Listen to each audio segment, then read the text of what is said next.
राष्ट्रीय स्वयंसेवक संघ के सरसंघ चालक मोहन भागवत ने मोदी सरकार की नीतियों की तारीफ की है। मोहन भागवत ने कहा है कि 2014 से पहले सुरक्षा नीति के पीछे राष्ट्र नीति होती थी, लेकिन अब राष्ट्र नीति सुरक्षा नीति से आगे रहती है।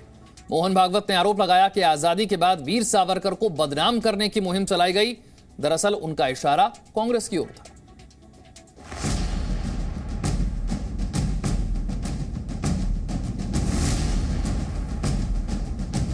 सावरकर जी को बदनाम करने की मुहिम चली। स्वतंत्रता के बाद बहुत तेजी से चली है।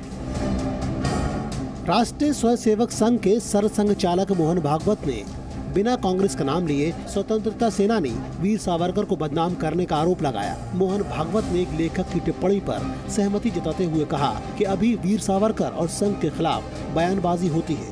आने वाले दिनों में स्वामी विवेकानंद और दयानंद सरस्वती का भी नंबर आ सकता है।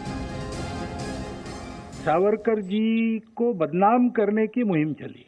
स्वतंत्रता के बाद बहुत तेजी से चली है कि आज संघ और सावरकर पर बड़ी टीका टिप्पणी हो रही, लेकिन असली लक्ष्य दूसरा है। इसके बाद होंगे, नंबर लगेगा स्वामी विवेकानंद, स्वामी दयानंद सरस्वती, योगी अरविंद। दिल्ली में वीर सावरकर पर लिखी गई किताब के अनावरण कार्यक्रम में मोहन भागवत के साथ रक्षा मंत्री राजनाथ सिंह भी मौजूद थे। आरएसएस प्रमुख ने माना कि वीर सावरकर को लेकर देश में जानकारी की कमी है। मोहन भागवत ने कहा कि वीर सावरकर ने देश की एकता और अखंडता के लिए जो बातें बरसों पहले कही थी, वो अब सच हो रही हैं। सावरकर जी ने यही कहा था। स्वतंत्रता की उनकी जो कल्पना थी, उसमें जैसे जो उत्तम उदात्त उन्नत महन मधुर वह सब स्वतंत्रता भगवती तेरे साथ इस भूमि पर आएगा, ये उनकी आशा थी।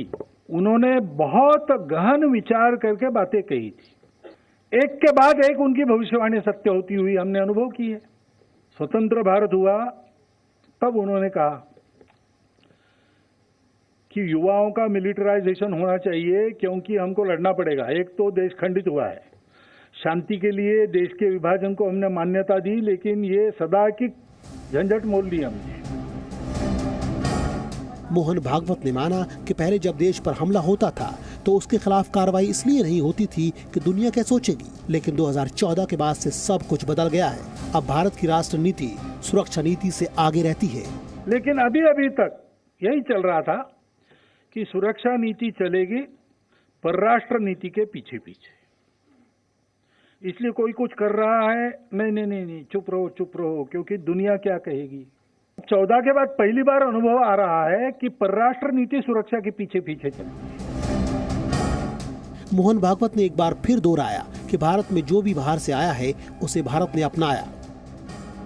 विश्व का हर देश जब भी दिग्भ्रमित हो लड़खड़ाया, सत्य की पहचान करने इस धरा के पास आया। भूमि हर दलित को पुचकारती, हर पतित को उद्धारती। ऐसा हमारा देश है। यहाँ जितने आए उतने विद्यमान है। वीर सावरकर को लेकर देश में सालों से राजनीति होती रही है। कांग्रेस पार्टी हमेशा से आजादी के आंदोलन में सावरकर की भूमिका को लेकर सवाल खड़े करती है। मोहन भागवत ने इशारों में ये बता दिया कि मोदी सरकार की नीतियों में सावरकर के विचारों की झलक मिलती है। Bureau report, ji media. Presenting B News app, available on Google Play and App Store. Download it now.